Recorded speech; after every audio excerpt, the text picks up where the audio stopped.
Bonsoir à toutes et à tous. Quel plaisir de vous retrouver sur El Maralebia pour ce nouveau numéro de Microscope. Merci pour votre fidélité. Ce soir, nous allons revenir sur la situation que vivent les Algériens. Vous le savez maintenant depuis plusieurs semaines, plusieurs mois.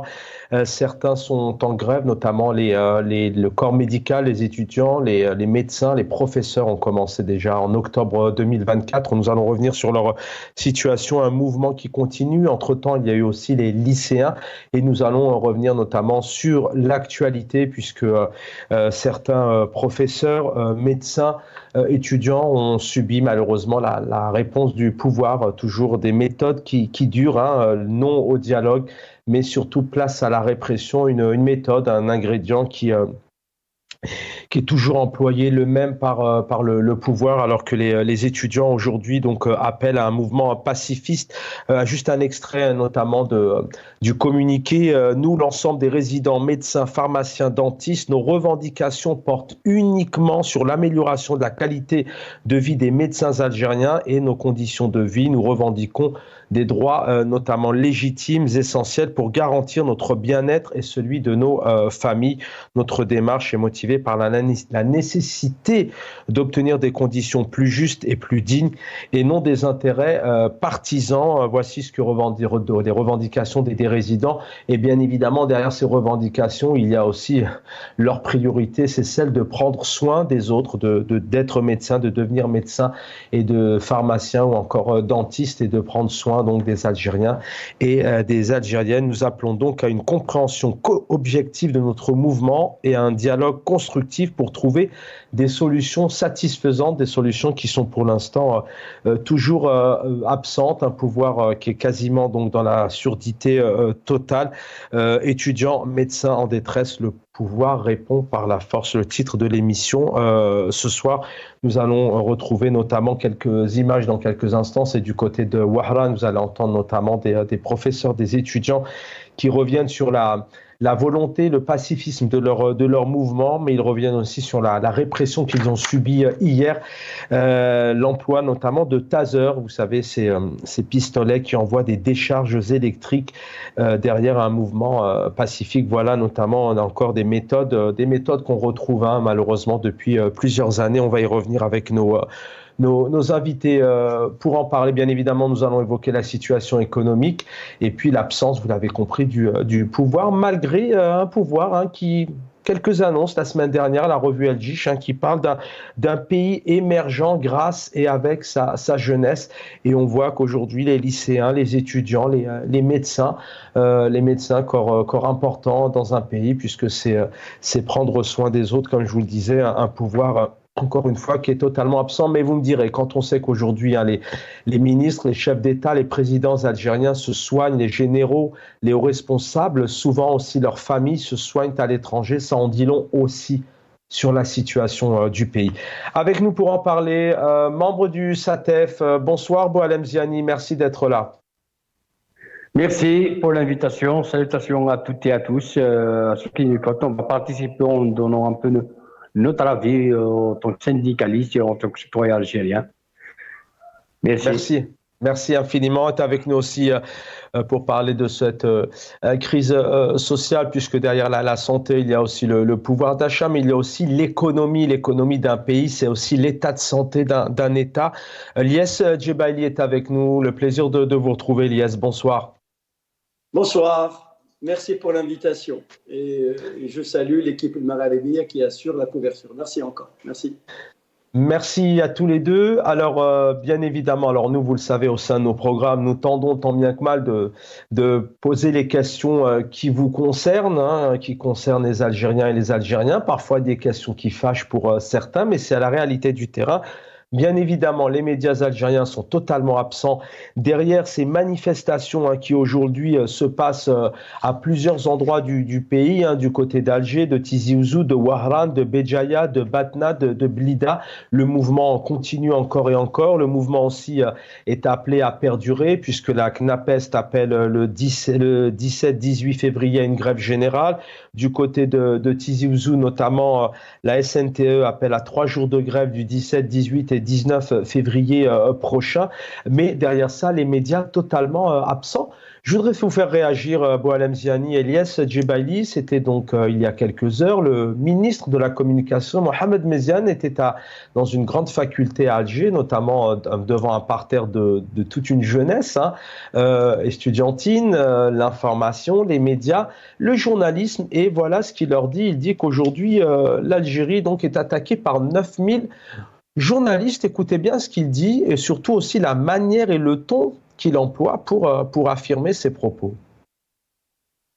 أقولها اليوم وقولوها أنتم في الصحافة أكثر من 9000 صحفي عبر العالم يشوهون صورة الجزائر 9000 عبر يراقبون العالم وانتايا غير تظهر صورة الجزائر il y a ce qu'on appelle le prisme informationnel.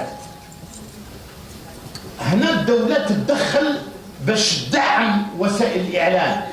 التلفزيون الجزائري عليه أن يأخذ مكانته اللائقة التي يستحقها. Voilà, précisément à la faculté des sciences de l'information et de la communication de l'université d'Alger 3. Voilà donc ce qu'a affirmé Mohamed Meziane. Voilà, et puis il a dit clairement que les médias doivent être à la hauteur de l'enjeu et accompagner, je dis bien accompagner les efforts de l'État pour servir le citoyen et répandre la quiétude. Boualem Ziani, une réaction.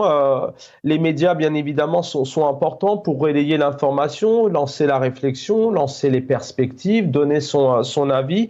Bon, d'abord, il dit clairement que les médias doivent être à la hauteur, je le disais, de l'enjeu et accompagner les efforts de l'État. Ça, c'est un élément qui me semblait important pour servir le citoyen et répandre donc la quiétude, l'apaisement. Et puis, alors apparemment, le pouvoir algérien voit fort. Ils ont réussi à recenser 9000 journalistes qui s'attaquent à l'Algérie. C'est assez risible, c'est vrai. Mais je voulais avoir votre réaction à tous les deux pour ouvrir cette émission des médias qui ne parlent pas du tout aujourd'hui de la situation de tous ces grévistes qui sont aussi réprimés en Algérie. Boualem Ziani. Et ça veut dire, lorsqu'on écoute un peu ces 9000 journalistes, etc., ça veut dire, est-ce qu'on va rire, on va pleurer sur notre sort?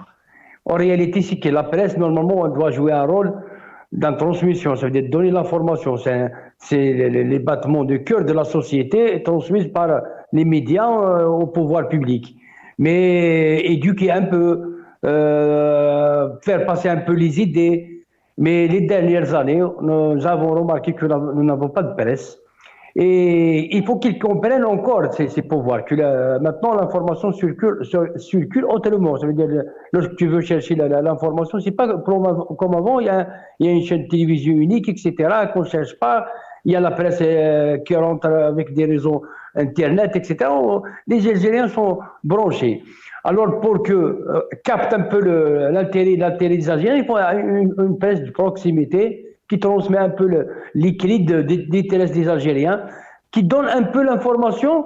Ça veut dire ils peuvent donner l'information du gouvernement, le discours, mais en parallèle, ils doivent donner la parole un peu aux gens qui luttent, notamment les syndicats, les partis d'opposition, les personnalités. Les dernières années, nous avons remarqué même les réflexions des universitaires, ils sont absentes dans les réflexions libres sur la situation économique, sociale, culturelle, etc. Ils sont absents dans les journaux qu'on essaie de lire.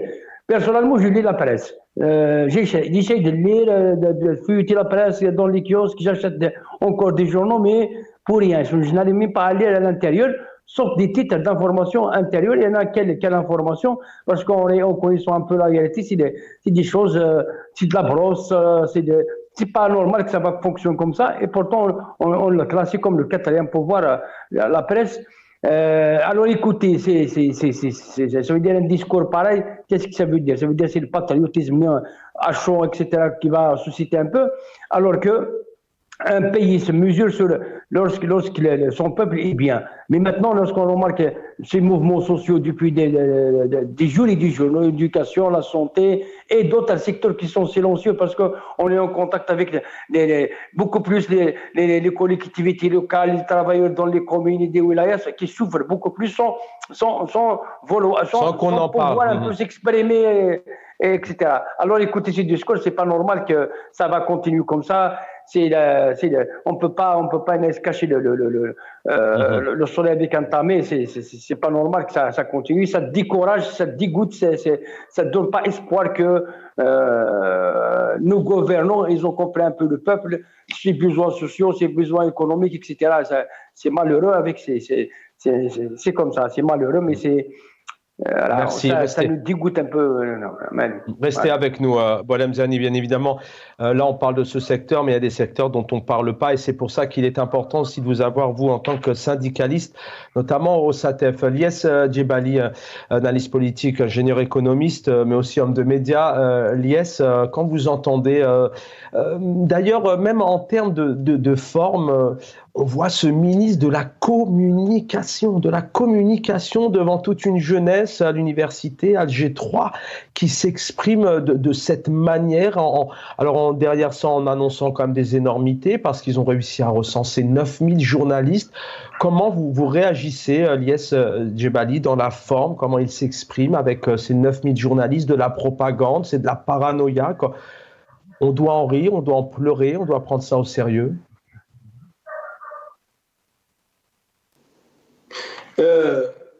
Chaben, tout d'abord, ce ministre de la Communication doit savoir que la liberté de la presse et par extension celle de l'ensemble des médias est constitutive de la démocratie. C'est ça. C'est le minimum qu'on doit savoir dans des pays qui se respectent, qui respectent leur peuple et qui respectent leurs propres institutions. La liberté de la presse et par extension ce qu'on appelle l'ensemble des médias est un gage de pluralisme qui fait vivre plusieurs courants et en même temps, comme il l'a dit très justement votre invité, c'est un contre-pouvoir face aux dirigeants. C'est le quatrième contre-pouvoir. C'est un pilier très important d'un pays qui est vivant, qui est dynamique et qui se projette vers l'avenir. Malheureusement, vous venez de poser la question, est-ce qu'il faut en rire ou en pleurer? Il faut en pleurer, je pense. Malheureusement, il faut en pleurer parce qu'on a touché le fond. Parce que ce que nous voyons, c'est la grève des enseignants, des lycéens, ceci. C'est une contestation sociale. Et qui vous remonte cette contestation sociale? C'est une presse libre. C'est des journalistes qui jouissent de leur propre liberté. Quand on entend un ministre de la Communication de notre pays qui dit il y a 9000, ils veulent abîmer ou mettre ou un prisme où il nous sort des mots comme ça pour stigmatiser ou pour incriminer ceux qui sont dans un passivisme, on le voit. Ils militent quoi? C'est une contestation sociale. Au contraire, c'est une manifestation pacifique, contestation sociale dans tous les pays du monde. Maintenant, au fait, c'est au lieu de trouver la réponse, au lieu de remédier au problème de l'Algérie, sur tous les secteurs, secteur économique, secteur social, secteur culturel, tous les secteurs, il trouve un moyen de nous inventer un chiffre dont il a le secret, 9000 journalistes, vous vous rendez compte? C'est qu'il faut le savoir que l'Algérie, notre pays, qui a cette culture de l'État-providence, n'a plus les moyens, Chaben. Il faut dire les choses. Parce qu'il n'a plus les moyens, matériels surtout, pour satisfaire ce qu'on appelle et pour acheter la paix sociale et pour satisfaire les conditions sociales du pays. N'a plus les moyens. C'est-à-dire, il y a un rattrapage de la réalité. Au fait, on est dans un process critique. Je ne sais pas si vous suivez un peu les cours du baril du pétrole. Au fait, les recettes, elles ne sont pas énormes en Algérie, vu l'effondrement des barils du pétrole. 1, 2, et le budget initial qui a été voté ne sera pas respecté. Et même les devises qu'on a maintenant ils sont consommés de façon significative. Donc, les 3 axes, vous les perdez finalement. Et du coup, vous êtes face à la réalité. Et la réponse face au peuple, face aux lycéens, face aux enseignants, c'est quoi? C'est la répression. Et d'ailleurs, je vous invite à consulter le rapport de la Cour des comptes, l'auteur qui a été limogé, qui n'a pas été admis à la retraite, M. Ben Marouf. Même, ça c'est un autre débat, vous allez me dire, il est là depuis 1995. Ça c'est une autre question. Restons sur la question principale. Il dit quoi l'auteur? Que le système éducatif algérien, c'est parmi les plus bas au monde. Et malgré qu'on injecte des sommes colossales pour maintenir notre niveau. C'est quoi? C'est un problème de vision. C'est un problème, je veux dire, de mise en place d'une idée claire comment guider ce pays. Ce pays, il doit être guidé de façon simultanée, Chaban. Sur le plan politique, parce que c'est la force qui va aiguiller toutes les politiques qui viennent, la politique économique, la politique sociale, la politique culturelle et plein de politiques. Et maintenant, le régime ou le pouvoir ou les autorités algériennes font face à une contestation sociale, comme dans toutes les contestations sociales au monde. Maintenant, la réalité, c'est qu'il n'y a pas d'autre alternative. C'est l'ouverture, démocratiser la société et passer à la transition démocratique, Chaban. On va y revenir. C'est un élément, c'est une question de toute manière que j'avais prévue. Est-ce que vraiment avec ce régime aujourd'hui et ce système et ce régime, est-ce que réellement la solution est du côté de ce régime ou est-ce qu'elle est de l'autre côté, c'est-à-dire effectivement d'un changement et d'une transition? Je voudrais qu'on regarde ces images. C'est du côté de Wahran et on en parle juste de Wahran d'Oran. Donc on se retrouve juste après. Liberté d'expression.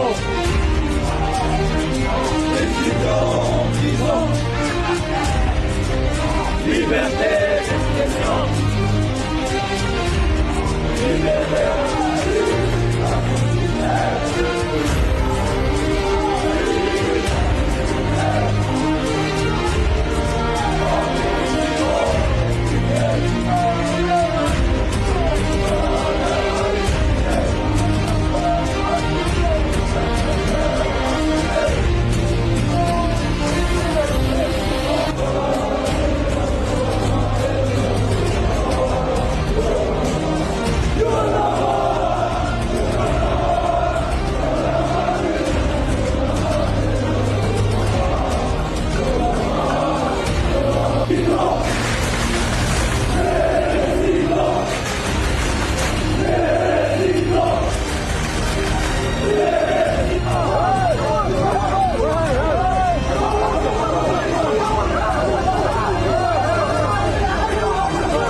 نتأسف على الدوش على الحريات.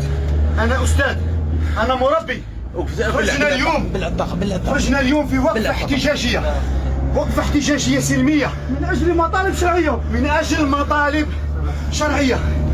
لا لقانون مشحف، لا لقانون العقوبات، لا لإهانة الأستاذ، لكن تفاجأنا اليوم باعتقالات، بضرب حتى الكهرباء بإهانات، الكهرباء بمسدس كهربائي.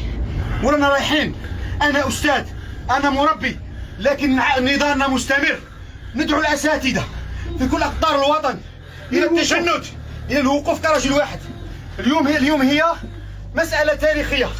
اليوم آن الأوان الأساتذة ينتفضوا ضد الظلم، ضد الطغيان، ضد التسلط، ضد الاعتقالات، ضد الضرب من طرف الأجهزة الأمنية. هذا أمر خطير جدا. النساء ضربوا. هذا أمر خطير جدا.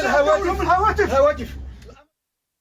Voilà, et puis on voudrait bien évidemment citer qu'hier, Zoubir Rouina, secrétaire général du syndicat des enseignants, a été donc arrêté avec plus d'une dizaine d'autres enseignants grévistes. Et on rappelle aussi que le CEL, le syndicat donc, des enseignants en Algérie, a appelé à une grève, un droit garanti par la Constitution. Voilà ce que nous dit notamment Saïd Salhi, donc militant pour les droits et les libertés humaines. Boualem avec nous, est avec nous. Boualem Ziani, la répression tout de même, hein, toujours présente. On a entendu, alors pour ceux qui ne parlent pas spécialement, qui ne sont pas arabophones, mais on a entendu notamment ces professeurs, ces étudiants dire que nous ne sommes pas des, voilà, nous ne sommes pas des voleurs, on est pacifique, on revendique des droits. Pour le bien, pour améliorer les conditions, pour travailler dans de meilleures conditions. Et ils ont eu à faire face donc, à une certaine répression, l'utilisation notamment de tasers. Malheureusement, ce sont des réponses toujours présentes auprès du pouvoir. Donc depuis maintenant, avec la grève des médecins, si vous suivez un peu, même leurs actions, ils sont à l'intérieur des enceintes. Ça veut dire les marches, ça se font dans les couloirs des hôpitaux, ou bien, ça veut dire même l'éducation, c'est la même chose. Ça veut dire ils ne tolèrent pas de manifestations dans la rue. Tous les rassemblements se passent à l'intérieur des directions d'éducation, dans les cours, etc., pour ne pas, comme s'ils nous cachent un peu la réalité. Et pourtant, la répression, elle est là. Ça veut dire, tu ne peux même pas faire un rassemblement dans un trottoir comme ça pour s'exprimer public. Toujours entre les quatre murs, soit pour les médecins étudiants en médecine, ou bien pour nous en tant qu'enseignants, en tant que personnel d'éducation. Et c'est la répression, c'est comme ça veut dire, ça dure, et pourtant, nous allons lire un peu les déclarations des uns et des autres, nous trouvons que aucun syndicat n'a caractérisé le pouvoir, aucun caractérisé n'a dit des choses. Au contraire, ça veut dire, et on montre notre volonté, ça veut dire de travailler, de continuer à travailler à construire ce pays, parce qu'en réellement, c'est nous qui l'aimons beaucoup plus que ceux qui servent dans la rente économique, et bien avec des salaires qu'on savait avec plus de 5000 points indiciaires par rapport à 200 à 100 points indiciaires. Et c'est ça le problème, hein, la répression. Et les dernières, ça veut dire, pour l'éducation, ça veut dire depuis la promulgation des statuts particuliers, le régime indemnitaire, nous avons 34 syndicats, si on peut dire 34 syndicats. Chaque corps de l'éducation, il a son propre syndicat, plus les syndicats, beaucoup plus tous les travailleurs. Il n'y a pas un syndicat qui a applaudi un peu le statut particulier. Tous les syndicats, en commençant par les inspecteurs des cadres, ça veut dire des inspecteurs d'administration, directeurs de lycée, CEM primaire, en passant par les adjoints d'éducation, et les intendants du corps d'intendance qui sont en grève depuis maintenant plus d'un mois. Ça veut dire 15 jours, ils ont cessé de travailler. Ça veut dire, on peut dire que tout le travail qui se faisait à l'intérieur de l'établissement scolaire sur les questions financières, il est bloqué depuis presque maintenant un mois. Parce que eux, ils sont un peu beaucoup plus lésés par rapport au statut. En même temps, ils veulent sortir dans le secteur ça veut dire des corps de l'éducation. Ils veulent faire un peu sortir le corps d'intendance dans l'éducation sans les consulter, etc. Et ça montre encore l'échec de la méthode de travailler. Parce que nous n'avons pas des syndicats, ce qu'on peut dire entre guillemets, des syndicats radicaux comme ça, frontal avec le pouvoir, etc. Tout d'abord, on est affaibli par les divisions, par le corporatisme. Et deuxième, nous n'avons pas des syndicats, ça veut dire radicaux, sont opposés à toutes les politiques du pouvoir. Au contraire, ils veulent participer. À chaque fois, il y a une volonté, mais la méthode du pouvoir a échoué encore une fois. Il n'y a pas de consultation. Et pourtant, normalement, les syndicats. Oui, avant de retrouver Lies Djebali, parce que ça, c'est un élément que vous pouvez nous apporter, parce que vous êtes au pays et vous êtes syndicaliste. Sur nos débats avec vous, invités, on parle énormément de toutes ces réformes, de ces amendements, de propositions de loi dans le milieu syndical, les professeurs, la santé, les médias, le politique. Mais est-ce que les syndicats, vous êtes consultés? Est-ce qu'on travaille avec vous lorsqu'il y a des amendements, des lois qui sont mises en place, ou est-ce que c'est un pouvoir qui, quelque part, travaille de son côté, Boualem Ziani? Ils ne sont pas consultés, ça veut dire quelque part, ils veulent que les syndicats écrivent des correspondances sur des revendications. Je rappelle que tout d'abord, le pouvoir a compris une chose, qu'il faut qu'un peu agenouiller un peu les syndicats. Et commençons par les deux réformes, les deux textes de loi 2023, là, ce qu'on appelait maintenant, on commence à apprendre un peu les chiffres, les numéros et les chiffres de chaque loi, ce qu'on appelle le 2308, ça veut dire en 2023, ils ont un texte sur les syndicats où il y a impossible de faire la grève.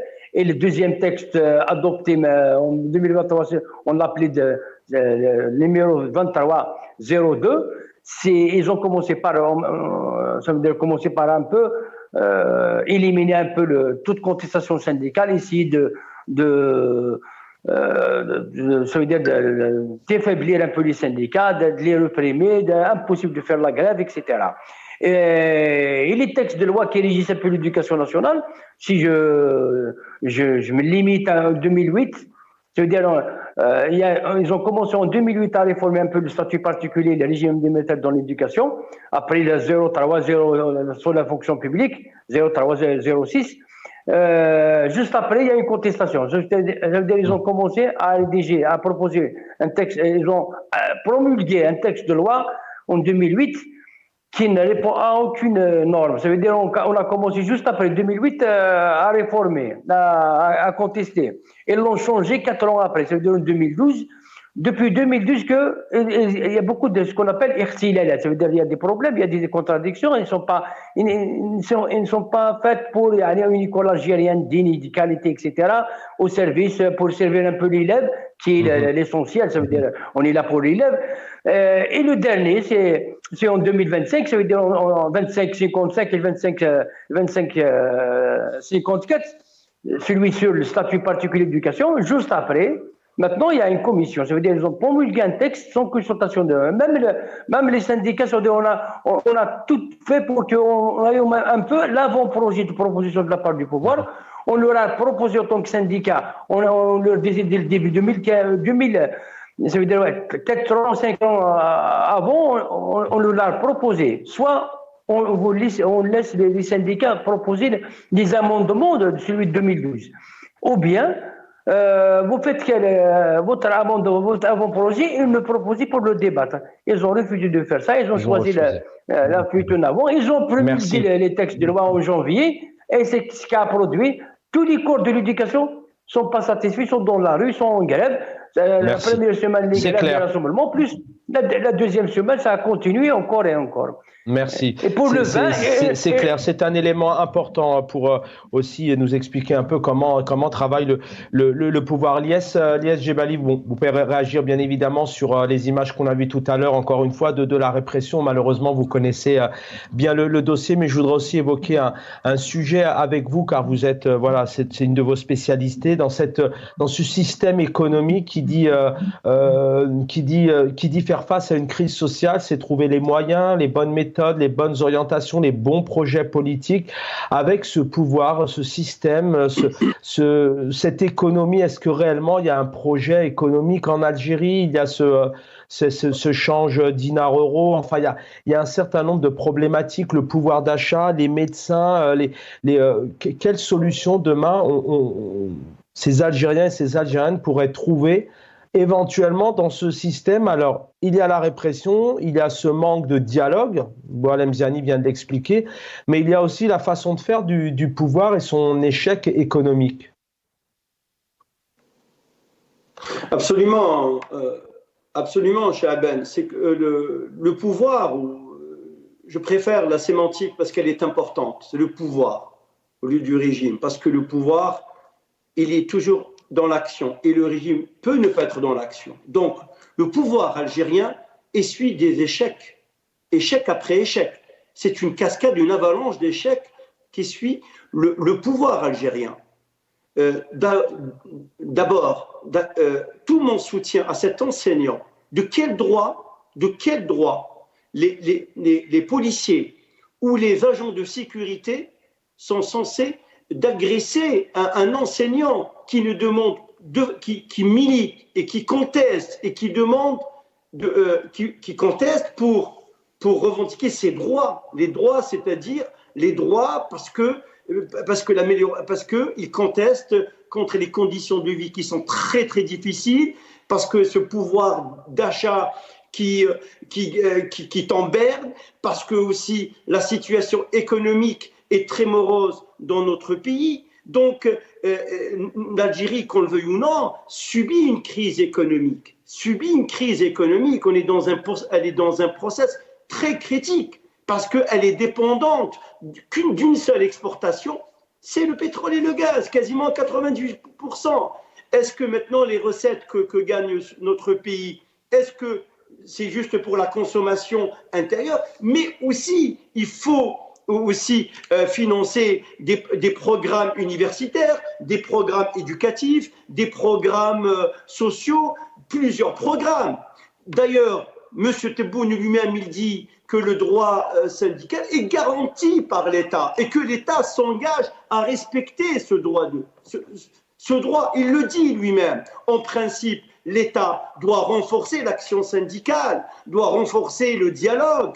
Pourquoi? Parce que dans des pays démocratiques, l'État a besoin de syndicats forts qui représentent le monde du travail. Et pourquoi? C'est pour améliorer les conditions du travail et pour ne pas y avoir ce genre de manifestation.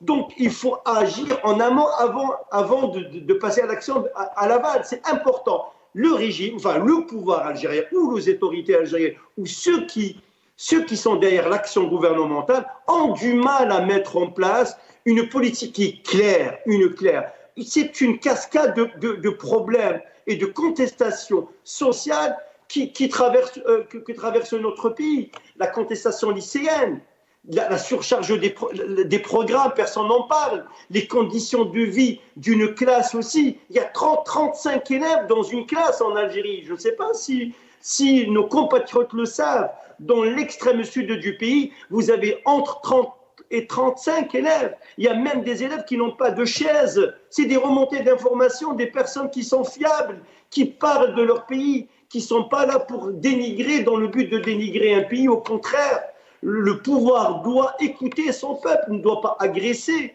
Pourquoi malmener ces pauvres enseignants qui sont...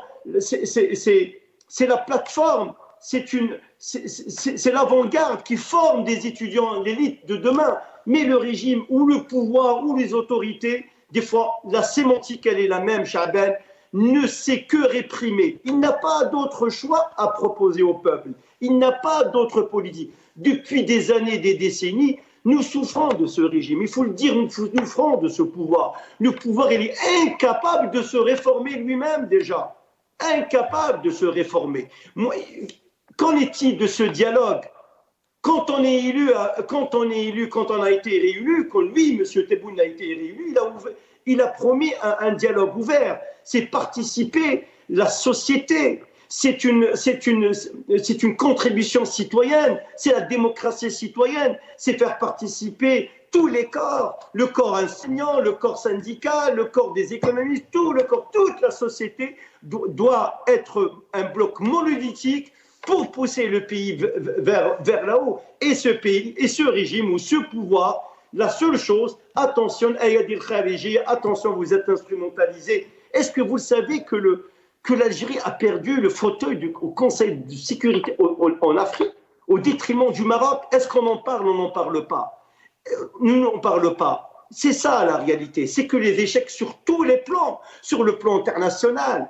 Quand on a vu M. Attaf qui est parti, je suis désolé, je dois bifurquer, M. Chaban. Quand M. Attaf, ministre des Affaires étrangères, il est parti pour récupérer soi-disant des soldats algériens et des membres du Polisario qui militaient, qui étaient du côté de Bachar el-Assad. Une fin de non-recevoir. Elle est où? Une fin de non-recevoir. Nous pesons rien, l'Algérie ne pèse plus, c'est par cette politique répressive, par cette vision. Donc le régime, il a le temps de se rattraper avant la date fatidique. Parce que l'Algérie se dirige vraiment de façon dangereusement dangereuse. Il faut réformer le pays. C'est important, les réformes sont imminentes. Qui va investir chez vous, Chaban? Dites-moi, quand vous parlez de l'économie, qui va investir chez vous? Une instabilité, une politique, on ne peut pas investir.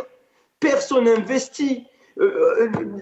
On nous a promis qu'on va essayer un petit peu d'avoir une autosuffisance alimentaire. Jusqu'à maintenant, il n'y a rien. On a un problème d'eau, on a un problème d'irrigation, on a un problème de barrage, on a un problème de digues, on a un problème de ravitailler.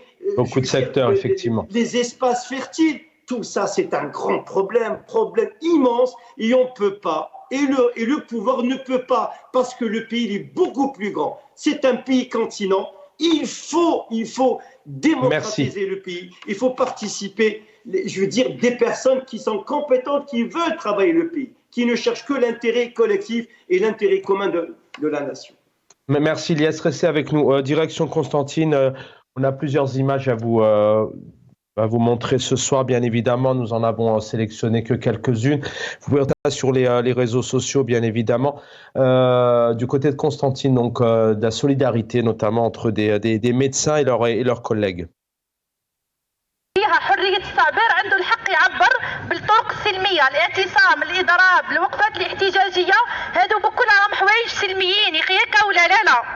دونك أي إنسان عايش في دولة عندها حرية التعبير، دولة ديمقراطية، عنده الحق ينعس باللي أو مش راضي على السيتياسيون تاعو، ما ارتكبش خطأ، ما ارتكبش جريمة.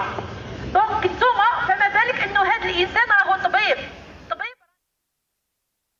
Alors, bien évidemment, Ilyes Djebali vient de souligner le dialogue tant annoncé. Boualem Ziani vient nous dresser un tableau important qui dit dialogue, dit aussi travailler ensemble. Le politique se doit de travailler, d'être conseillé, d'être entouré.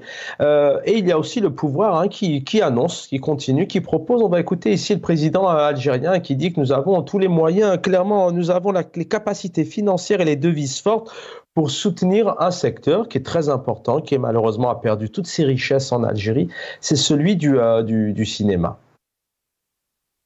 الإمكانيات المالية والإمكانيات المادية أقولها لكم رسميا بالعملة الصعبة وبالعملة الوطنية متوفرة. Voilà, on pourrait aussi, on se souvient d'Abdelmadjid Tebboune, président algérien, qui disait qu'il n'y avait pas de détenus d'opinion, notamment Secret du siècle, ou encore que nous avons les meilleurs médecins du monde. Certes, ça c'est une réalité, sauf que les meilleurs médecins du monde s'en vont malheureusement, font tout pour quitter le pays et offrir leurs compétences ailleurs pour les raisons que nous débattons, dont nous débattons ce soir avec ces images. Boualem Ziani, je reviens à vous, avec ce système, un système assez particulier. On parle de difficultés des médecins, leurs conditions, mais aussi avoir les meilleures conditions pour pouvoir soigner les Algériens et les Algériennes, le pouvoir d'achat, l'éducation, entre autres. Il y a plusieurs secteurs. Le mois béni de Ramadan arrive bientôt. On sait combien aussi cette période est difficile pour les Algériens parce qu'ils souhaitent vivre ce moment familial de partage, de convivialité, d'apaisement dans les meilleures conditions pour eux et leurs proches. Mais c'est un pouvoir qui malheureusement chaque année leur met des obstacles, notamment en ne trouvant pas les solutions en termes de besoins de première nécessité, de la pénurie, des produits de première consommation qui dépassent des tarifs sans limite. L'année dernière, on se souvient, lors de l'Aïd el-Kbir, le sacrifice du mouton n'a pas pu avoir lieu pour plusieurs familles algériennes. Ça reste un traumatisme puisque c'est un moment important. Dans ce système, est-ce que réellement il y a des solutions de la part de ce pouvoir. Et pour terminer, entre parenthèses, on rappelle que l'ancien ministre du Commerce, Kamel Rezig, est conseiller au commerce du président, alors qu'on ne peut pas dire qu'il a été bon en tant que ministre du Commerce. Boualem Ziani et Elias Djebali juste derrière. Juste pour un peu dire, mon ami, ça veut dire 35 élèves par classe, c'est bien. Ça veut dire, pour les Algériens, pour nous, en tant qu'enseignants, c'est formidable. Nous avons des classes à 48. Nous avons des classes en Alger sont à 67. Ça veut dire nous avons des écoles où les élèves suivent les cours dans un couloir, dans une fenêtre. Voilà la situation où nous sommes en école algérienne. Ça veut dire là, c'est des conditions de travail. Imagine un enseignant qui va enseigner à plus de 47 élèves, 48 élèves. Dans Bidjayaville, il y a beaucoup d'établissements qui sont à 52, 53, ça veut dire 54 par classe. Et tu peux même pas circuler à l'intérieur. C'est un meeting, ça veut dire que tu vas faire un meeting à l'intérieur d'une salle de classe. Voilà. Et pour les trucs, ça veut dire, en parlant en premier sur la presse, les journalistes ont eu son ordre en disant que, attention à dire, il y a des pénuries des matières premières. Ils ont des SMS, etc., en disant qu'il faut dire tout va bien pour un peu. Parce qu'il y a le mois de Ramadan qui arrive, il y a la cherté de la vie, il y a le pouvoir d'achat, il y a les salaires des Algériens. C'est dérisoire par rapport au pouvoir d'achat. Je veux dire, cette période, les gens ils ont peur au ventre. Comment finir le mois de Ramadan? Comment un peu on faire face à l'Eid et après l'Eid le Kbir, etc. Ça veut dire toutes les périodes. Nous connaissons un peu la tradition en Algérie. Là, ça consomme. Mais ça consomme il y a la cherté de la vie, il y a la cherté des matières premières et le salaire est minimum. Ça veut dire qu'on écoute comme ça, nous avons de l'argent. Qui change un peu le prix du point indiciel. Il est à 45 dinars depuis des années. Depuis que 2006 ou avant 2006, il est à 45 dinars. Qui change un peu le SMIG par rapport à d'autres secteurs. Parce qu'il y a beaucoup de régimes en Algérie, même la retraite, il y a 3 régimes et 4 régimes. Même les salaires, ils sont calculés différemment par rapport à la fonction publique et d'autres secteurs. 45 dinars, il faut augmenter. À la veille à 90, parce que les syndicats revendiquent un peu 120, etc. pour un peu le rattrapage. Ici, on ne va pas dire 120. Doubler 45 à 70, à 90. Faire bouger un peu le point indiciel pour toucher tout le monde et un peu respirer et pour manger. Ça veut dire, nous l'avons dit à plusieurs reprises, le salaire d'un Algérien, il n'est pas fait pour rêver, ni avoir des projets, il est fait pour manger. Ça veut dire manger quelle qualité ça veut dire des produits existants qui existent. Ça veut dire, voilà, c'est la réalité des Algériens. Le salaire algérien est fait pour la consommation. La consommation, alors lorsqu'il rentre les factures d'électricité, de l'eau, etc., c'est un autre problème. Ça veut dire, voilà la situation où nous sommes, il faut qu'il bouge.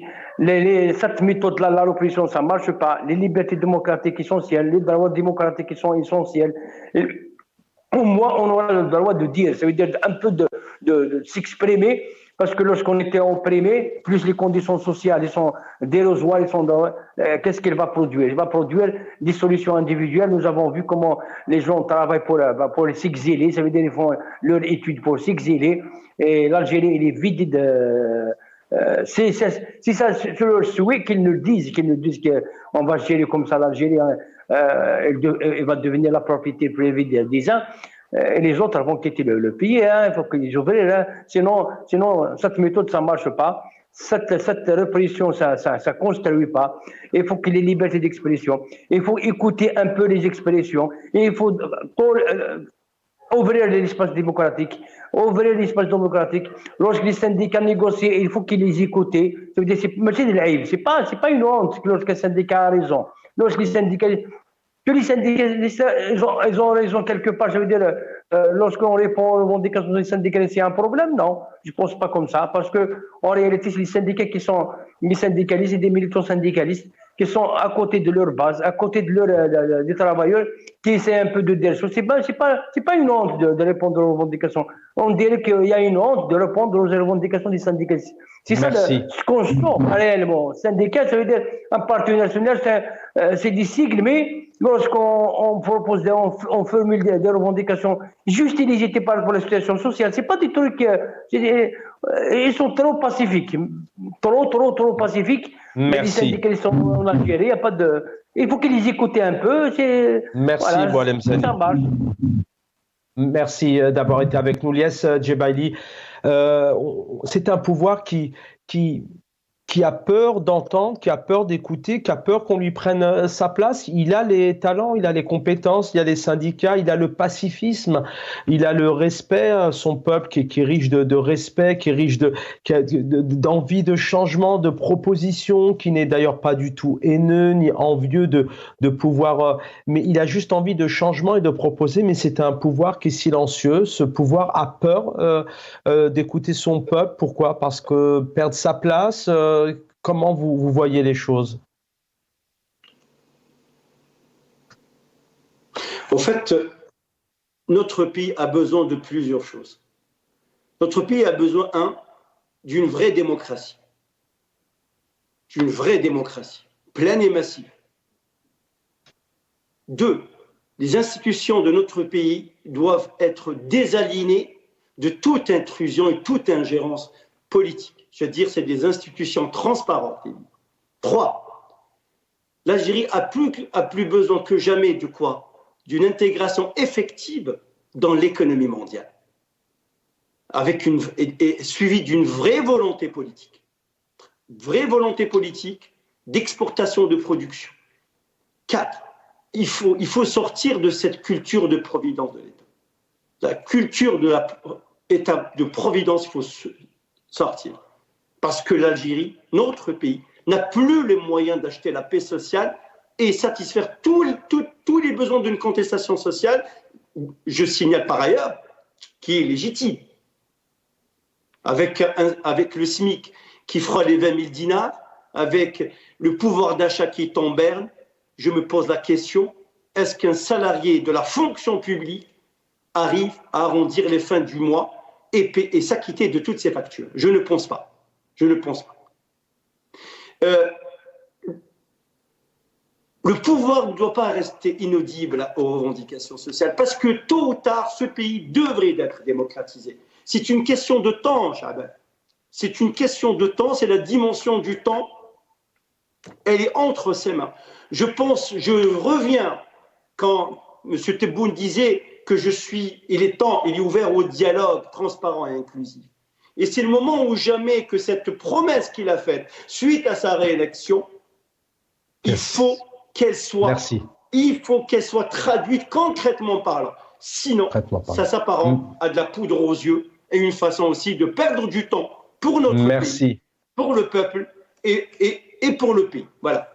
Merci à tous les deux. Un dialogue social qui, je le rappelle, est tant attendu, un dialogue national est tant attendu maintenant depuis plusieurs années, puisque des décennies, d'année en année, de mandat en mandat, les chefs d'État en Algérie annoncent énormément ce dialogue national. Mais on a vu avec l'état des lieux, notamment de Boualem Zani, que les choses étaient loin d'être dans le dialogue. Merci à tous les deux d'avoir été présents ce soir. L'équipe en régie, merci de m'avoir accompagné. Dans quelques instants, Al-Umq avec Salim Salhi. Demain soir, vous aurez le plaisir de retrouver mon ami confrère Nassar Djoudi. Je vous rappelle ce soir, Mohamed Bachouch et Lotfi Double Canon qui vous ouvrent l'antenne. Exprimez-vous, justement, parlez un peu de ce que vous vivez, vos difficultés, ce qu'il manque, ce qu'il faudrait changer, notamment en Algérie. C'est important de communiquer. Merci à tous, bonne soirée.